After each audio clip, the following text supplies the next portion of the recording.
Assalamualaikum warahmatullahi wabarakatuh. Bismillahirrahmanirrahim. Alhamdulillahirabbil alamin. Wa bihi nasta'in ala umuri dunya waddin. Wassalatu wassalamu ala asyrafil mursalin ala alihi wa sahbihi ajma'in wa man tabi'ahum bi ihsan ila yaumiddin. Wa sallim tasliman katsiran katsira adada khalqihi ta'ala wa ridha nafsihi wa zinata 'arsyi wa midada kalimatihi kama yuhibbu rabbuna wa yarda. Rabbi shrah li sadri wa yassir li amri wahlul 'uqdatam min lisani yafqahu qawli. Alhamdulillah, kita senantiasa memuji Allah atas nikmat yang tiada terhingga ya.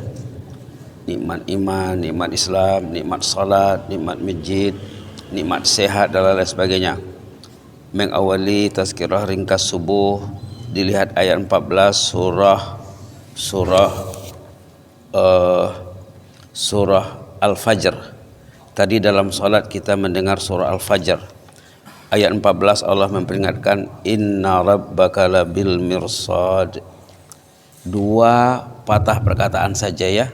Pulang ke rumah nanti buka Quran halaman 593. Baca ayat, baca terjemahannya. Kalau ada tafsir, baca tafsir. Sepatutnya di rumah ada Quran, ada terjemahan, ada tafsir. Sepatutnya ya. Saya pernah bersama seorang pembesar di Brunei. Orangnya orang Malaysia, datang ke Brunei. Patutnya minimal di rumah kita ada tafsir Buya Hamka, tafsir Al-Azhar katanya. Patutnya di rumah kita minimal ada tafsir Al-Azhar karangan Buya Hamka yang ditulisnya di penjara. Buya Hamka di penjara mengarang, berfikir, bekerja, berjihad. Awak bebas tapi tidak berfikir kadang-kadang. Awak tidak di penjara bebas, tapi di penjara dunia, di penjara nafsu, di penjara lingkungan. Subhanallah. Buya Hamka di penjara merdeka. Siap kitabnya tafsir Al-Azhar. Subhanallah.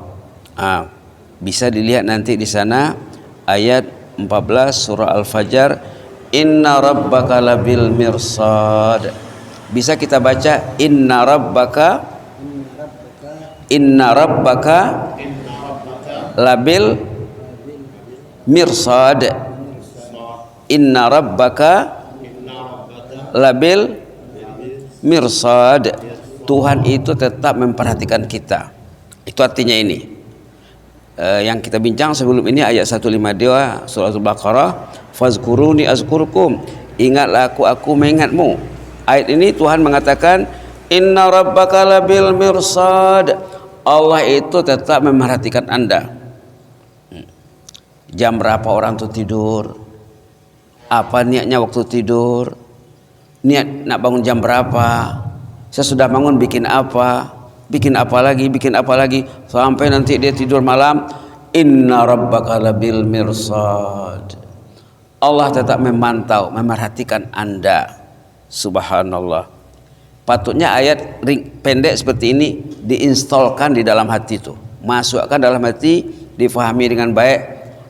Paham ayat yang sepotong petikan ayat yang pendek ini, paham selama idenya.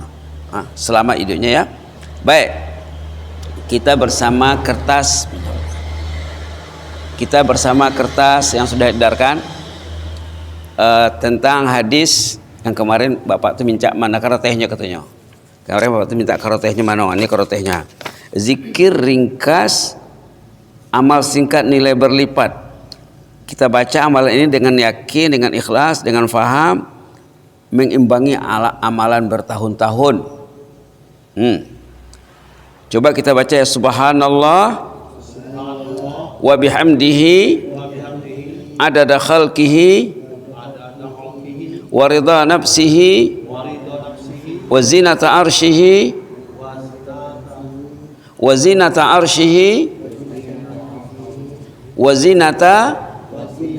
arshihi wa midada kalimatih. Subhanallah wa bihamdihi adada khalqihi wa ridha nafsihi wa zinata arsyihi wa midada kalimatih. Subhanallah wa bihamdihi, serentak. Subhanallah wa bihamdihi adada khalqihi wa ridha nafsihi wa zinata arsyihi wa midada kalimatih. Ini zikir hadis Imam Muslim, hadis sahih yang diajarkan Rasulullah kepada istrinya Juwairiyah namanya, Ummul Mukminin. Ceritanya di pagi hari itu sesudah sholat subuh, tentu Rasulullah sholat subuhnya di masjid ya, pulang ke rumah sama-sama berzikir di rumah, lalu Rasulullah keluar menunaikan hajat, keperluan umat, keperluan diri dan keluarga. Kira-kira jam 9 pulang ke rumah, katanya sudah masuk waktu duha, 8 jam 9 lah ya. Istrinya masih di atas tikar sembahyang. Subhanallah. Istrinya masih di atas sejadah sejak ditinggalkan. Lalu Rasulullah bertanya, dari tadi adinda masih di atas sejadah ya, berzikir ya? Iya, kata istrinya. Kata Rasulullah, saya membaca zikir yang pendek sebanyak 3 kali. Subhanallah bihamdihi adada khalqihi ta'ala wa ridha nafsihi wa zinata arsy wa midada kalimatih, dibacanya 3 kali. Zikir ini jika ditimbang dengan amalan yang dilakukan oleh istrinya itu berjam-jam, lebih lagi nilainya zikir yang kalau kita baca mungkin 15 detik, 12 detik ataupun 15 detik, 20 detik itulah. Katalah 20 detik. Kalau kita baca 20 detik, semenit sudah selesai 3 kali. Zikir yang semenit ini, tengok kita lihat nilainya. Subhanallah wa bihamdihi adada khalqih. Maha suci Allah dengan memujinya sebanyak jumlah makhluk Allah. Dapat dikira? Tidak dapat dikira. Manusia, binatang, malaikat, burung, ikan, semut, serangga, molekul, pasir, daun kayu. Kiralah berapa? Begitulah nilainya membaca tasbih ini. Subhanallah bihamdi adada khalqih. Subhanallah, sebanyak buih di laut. Yang kedua, waridha nafsih. Seluas-luas ridha Allah. Ridha Allah tidak ada batasnya. Ibarat laut tidak bertepi. Ridha Allah sesuatu yang sangat luas, sangat agung. Yang ketiga, wazinata arsy, seberat arasy Allah.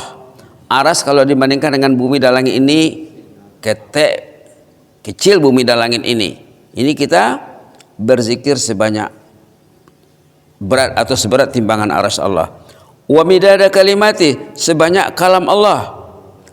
Dalam Quran ada disebut ayat dalam surah Kahfi, kalau laut yang ada ini, kalau lautan yang ada ini dijadikan tinta untuk menulis kalamullah, dah kering laut tuh, kalamullah belum habis lagi ditulis. Dalam surah Luqman dikatakan, kalaulah kayu yang ada di hutan itu dijadikan pena, diproses di pabrik, dijadikan pulpen, pensil untuk menulis kalamullah, tidak selesai kalamullah ditulis. Kita bertasbih wa midada kalimati, sebanyak kalam Allah. Subhanallah. Ini amal singkat nilai berlipat. Patutnya orang yang ingin meraih keuntungan jangan lupa membaca zikir terutama di pagi hari. Kalau kita baca sampai di rumah mungkin kalau perjalanan ke rumahnya 10 menit, kalau semenit dapat 3 berarti 30. Subhanallah, 30 ya. Ayo kita baca lagi. Subhanallah wa bihamdihi adada khalqihi wa ridha nafsihi wa zinata arsyihi wa midada kalimatih. Aku serentak sama-sama 3 kali ya, sama-sama pelan-pelan. Subhanallah wa bihamdihi adada khalqihi wa ridha nafsihi wa zinata arsyihi wa midada kalimatih. Subhanallah wa bihamdihi adada khalqihi ورضا نفسه وزنة عرشه ومداد كلماته سبحان الله وبحمده عدد خلقه ورضا نفسه وزنة عرشه ومداد كلماته. Begitulah ya. Kita lihat sedikit maksud subhanallah bihamdi. Subhanallah yang wajib kita baca. Dalam solat kita baca subhanallah waktu rukuk, waktu sujud. Sesudah solat subhanallah, subhanallah, subhanallah. Semua makhluk Allah ini bertasbih. Burung bertasbih, binatang di hutan bertasbih, binatang di laut bertasbih dengan bahasa masing-masing. Ayam bertasbih. Dulu saya pernah belajar di Purba, ada buku itu dibaca di sana dulu, katanya ayam yang di pagi hari membangunkan manusia itu bertasbih dengan bahasanya. Apa maknanya? Uzkurullah, katanya. Ingatlah Allah, kata ayam itu. Uzkurullah, ingatlah Allah, hayyuhal ghafilun, wahai insan yang lalai. Ada dulu belajar di Purba bukunya, lupa saya nama bukunya. Suara ayam yang berkokok itu berkukuak. Bahasa Minang berkukuak ya. Kalau bahasa Minang apa Pak? Berkukuak. Nggak dengar Bapak nih. Berkukuak ya. Itu bahasanya kalau ditulis dengan bahasa yang standar, uzkurullah hayyul ghafilun, ingatlah Allah wala insan yang lalai. Ayam itu bertasbih, mengingatkan manusia, membangunkan manusia. Sehingga satu hari pernah Luqman Al-Hakim menasihati anaknya. Luqman Al-Hakim, ada surah Luqman dalam Quran. Ada surah Luqman dalam Quran. Satu hari Luqman pernah ngomong dengan anaknya, jangan sampai ayam jantan lebih pintar dari kau, katanya. Ayam jantan sudah membangunkan manusia, engkau masih. Kata Luqman kepada anaknya, engkau ini jangan sampai seperti ayam jantan. Ayam jantan jam berapa mulai buku kuaknya? Seboleh leh. Kalau seboleh itu selesai itu. Yang normal. Bukan setengah sampai sebelum itu. Kau tinggal kukuak. Dari jam 3 atau kadang sebelum jam 3. Kalau ada buku kuat sebelum jam 12 itu settingnya lari tuh. Yang jelasnya lewat tengah malam, mungkin jam 1, 1.30, tengah 2, jam 2 lah mulainya tuh sesekali. Ya, tapi jarang-jarang. Jarang-jarang, nanti dah dekat fajar sibuk. Sahut menyahut. Kuku. Itu kerja Allah. Ayam berkokok itu kerja Allah. Rabbul alamin. Alhamdulillahi rabbil alamin. Makhluk lain lagi, kalau kita pergi ke hutan, coba ya, semua makhluk gembira menyambut subuh. Manusia saja yang tidak gembira menyambut subuh. Sepatutnya kita gembira, maka kita dipanggil dengan azan. Subhanallah. Azan itu panggilan Allah. Menyuruh orang datang ke masjid, bukan menyuruh orang bangun saja. Subhanallah, maha suci Allah. Semua makhluk bertasbih. Ada ayat dalam surah Isra, katanya semuanya bertasbih, tapi kamu tidak paham tasbihnya, bahasanya. Yang paham tasbihnya Nabi Sulaiman ya. Apa katanya di sini dalam surah Isra ayat 44, senang ya. Surah Isra ayat 44 halaman 286, tusabbihu lahu as-samawati wal ardu as-sab'u, tusabbihu lahu as-samawati as-sab'u wal ardu wa man fihin. Bertasbih kepada Allah langit dan bumi dan isinya. Dan isinya semuanya bertasbih dengan bahasa masing-masing, dengan cara masing-masing. Wa in min syai'in illa yusabbihu bihamdi. Segala-galanya bertasbih memuji Allah. Angin bertasbih, hujan bertasbih, ayam bertasbih. Walakin la tafqahuna tasbihahum. Tapi kamu tidak faham bahasa mereka. Innahu kana haliman ghafura. Allah itu Maha Halim, Maha Penyantun, Maha Ghafur. Nah, jadi subhanallah, Maha suci Allah. Semua makhluk bertasbih. Apa maksud Maha suci Allah? Kata ulama ada 3. Isi Maha suci Allah ada 3. Makna pertama, Allah itu tidak ada sifat yang tak baik baginya. Bersih dan suci. Suci daripada sifat yang tidak baik, daripada sifat kekurangan, dari kecacatan. Malah Allah itu mempunyai 99 nama. Walillail asmaul husna. Allah mempunyai 99 nama. Kalau di pondok macam di Pinaga, tiap pagi dibaca oleh anak-anak waktu apel pagi, waktu berbaris pagi dibaca Asmaul Husna, dikumandangkan. Allah bersih dan suci daripada sifat yang tidak baik. Dia menjadikan kita, ingat ya, ayat-ayat tentang kejadian manusia, hadis tentang kejadian manusia, dijadikan kita dari air, diproses air itu selama sekian bulan. Ada dalam Quran, ada dalam hadis. Kemudian dibekali iman. Orang yang lahir mukmin dan kafir diagih belanja. Semua dikasih belanja untuk beriman kepada Allah. Setiap orang yang lahir dikasih belanja modal beriman kepada Allah. Macam diinstal, kalau bahasa sekarang, diinstalkan iman dulu di hatinya. Itu maka bila anak lahir diazankan, dikamatkan, diperdengarkan kalam yang sudah ada di hatinya. Itu tuh. Tapi kadang-kadang dalam hadis bilang silap ayahnya, silap emaknya. Patut anak ke masjid, enggak dibawa ke masjid. Patut anak baca Quran, enggak diajar Al-Quran. Subhanallah. Ada cerita anak salehah ya, perempuan, dari kecil diajar Quran, diajar sholat, diajar tahajud. Subhanallah, umur 10 tahun sudah hafal Quran. Tiba-tiba ayahnya sakit. Sakitnya koma, sudah diceritakan sebelum ini. 15 tahun ayahnya koma, terlantar di rumah sakit. Pada malam hari itu katanya, mak, saya ingin ke rumah sakit mendoakan ayah, mudah-mudahan Allah beri kesembuhan. Kata maknya, ndak usahlah nak, soalnya dokter sudah pasrah, ndak mungkin lagi tuh nak, kita menunggu saat saja lagi itu, menunggu harinya saja lagi. Kira-kira begitu maksud kata ibunya. Kata anaknya, dicoba dulu mak. Anak ini tinggi keyakinannya.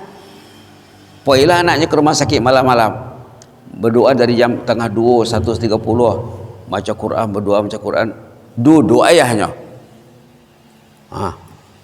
Duduk ayahnya yang sudah terbaring 15 tahun.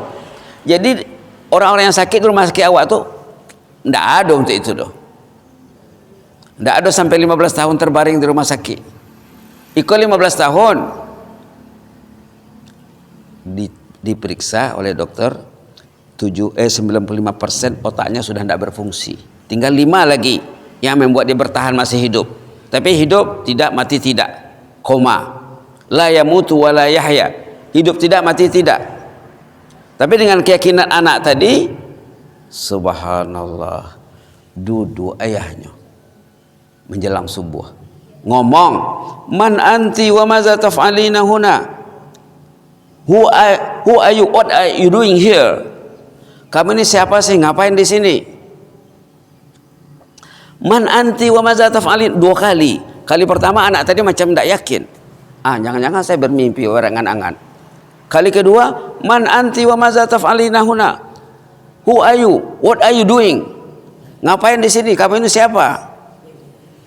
Wah, ayah saya sudah ngomong. Bangkit anak tadi, nak merangkul bapaknya. Haram alaik, haram. Kamu tidak boleh mendekati saya, menyentuh saya. Kamu haram. Haram saya sentuh dan haram menyentuh saya. Ya, bukan haram ya. Saya ini Asma, anak ayah. Yang dulu 15 tahun dulu umurnya 2 tahun. Sekarang sudah 17. Ayah tidak kenal saya. Dulu ayah tinggalkan saya umur 2 tahun. Ayah sudah 15 tahun terbaring di sini. Malam ini saya berdoa kepada Allah. Doa saya didengar Allah. Pintu langit terbuka ya. Wah, betul ya katanya. Patutlah saya tidak kenal kamu katanya. Subhanallah. Yang teringat saya katanya, memori dia terakhir yang masih tersimpan. Waktu itu saya nyetir. Saya, kata Malaysia, memandu. Membawa mobil di highway, di jalan besar, di tol. Dengan kecepatan tinggi, tiba-tiba sebelum dia kecelakaan, dia berniat nak singgah di persinggahan untuk sholat duha. Saya ingat saya membawa mobil, ingat mau mampir di persinggahan, di sana setiap sekian kilometer ada persinggahan, ada sholat, ada kamar mandi, ada tempat wudhu, ada masjid, surau lah. Saya ingin singgah, saya tidak ingat, jadi kayak singgah atau tidak. Inilah memori terakhirnya. Ternyata saya sudah 15 tahun di sini katanya.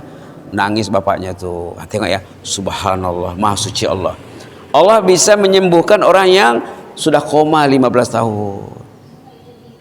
Subhanallah. Orang awak kadang jaringan dengan langit itu tidak kuat. Jadi kepercayaannya lemah.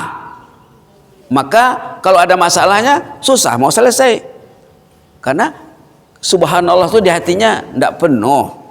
Mungkin subhanallah itu di lidah saja. Orang tuh kalau paham subhanallah, masjid ini penuh nih. Subhanallah, Allah memanggil saya tidur di rumah. Mana bisa katanya. Nah, orang tuh tidak paham subhanallah. Mungkin pahamnya dangkal. Nah, subhanallah, maha suci Allah. Allah terjauh daripada sifat yang tak baik. Ayah saya ini sakit 15 tahun sudah, subhanallah, engkau mesti mampu menyembuhkan. Itu dalam pikiran si anak tadi, sembuh bapaknya. Nah, ini berhubungan dengan ma'rifah, berhubungan dengan keyakinan yang maksimal. Subhanallah. Subhanallah, makna pertama, Allah itu jauh daripada sifat yang tidak baik, semua sifatnya baik belaka. Yang kedua, maka Allah itu pujilah Allah dengan keagungannya. Yang ketiga, patuhlah kepada Allah. Jadi dalam subhanallah itu ada makna kepatuhan, keyakinan bahwa Allah itu bersih dan suci daripada sifat yang tidak baik, keyakinan bahwa Allah sifatnya baik-baik semuanya, kamalat, kalau bahasa taunya kamalat, sifat yang sempurna. Yang ketiga, kalau Allah itu terhindar pada sifat yang tidak baik, kalau sifatnya baik belaka, yang ketiga, patuhilah Allah.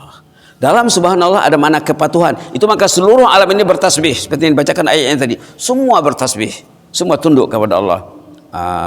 Yang tidak tunduk kebanyakannya orang yang dikasih otak, orang yang dikasih akal, tidak tunduk, tidak patuh. Yang tidak ada otak, yang tidak akal, patuh. Itu burung terbang, itu bertasbih kepada Allah. Mudah-mudahan bermanfaat ya. Wa bihamdi kita belum sorot lagi. Mungkin besok kita sorot wa bihamdihi. Subhanallah itu pun perlu diulang lagi. Artinya subhanallah itu maknanya ada tiga. Allah itu bersih dan suci dari sifat yang tidak baik. Yang kedua, sifatnya baik semuanya. Yang ketiga, patuhilah Allah itu. Kalau anda sudah paham bahwa Allah itu tidak ada sifat yang tidak baik padanya, kita dipanggilnya ke rumah Allah, cepat-cepatlah datang. Kalau kita tidak datang, kalau tidak datang karena sakit, itu tetap dikira kedatangannya. Orang yang selalu datang ke masjid, tiba-tiba dia sakit atau dia musafir, itu dianggap datang. Nah, hebatnya subhanallah. Tidak kerja dikasih gaji, tidak datang ke kantor dikira datang, dikasih imbalan. Kan hebat dengan Allah itu subhanallah. Mudah-mudahan bermanfaat. Jazakumullah khairan. Allahumma zidna wa la tanqusna wa akrimna wa la tuhinna wa atina wa la tahrimna wa athirna wa la tu'sir alaina wa adina warḍa'na. Subhana rabbika rabbil izzati amma yasifun wa salamun alal mursalin walhamdulillahi rabbil alamin. Wassalamu alaikum warahmatullahi wabarakatuh.